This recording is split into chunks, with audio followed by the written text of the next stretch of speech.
So it looks like the Republican-led effort to change how Nebraska allots its electoral college votes has failed. Now, in the electoral college, each state has a number of electors based on two for each senator and then the number of representatives you have.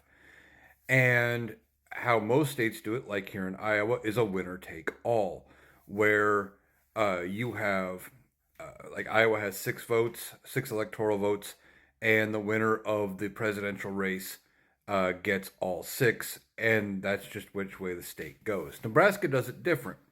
How Nebraska does it is uh, whoever wins the popular vote overall for the state gets 2 for each senator, and then they look at each district separately as far as the House race goes, and whichever candidate won that district gets that electoral vote. So they split their vote.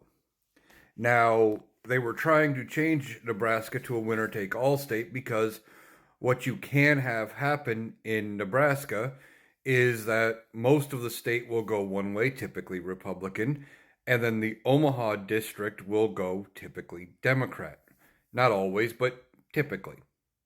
And they have a split vote. Well, they wanted to make sure Donald Trump got that extra 1 electoral vote because they thought he's going to need it in this upcoming election. Well, that vote has failed. Why? Because at least one Republican state senator from Nebraska has said he's not supporting the measure. Now, they only have just the number of votes in the Nebraska Senate that they would have needed to pass it should all Republicans have been on board. Even losing 1 vote was critical, and that is why this has not failed. But once again, Republicans have tried and failed to change the vote and change the rules around the election, especially last minute like this, in order to favor Donald Trump. It's because it's all they have left. Donald Trump will not win the election based on his policies, based on anything. All they have left to do is make it harder for people to vote, change how the electoral votes are counted, etc., in order to try to help Donald Trump, because he's not going to win based on anything else.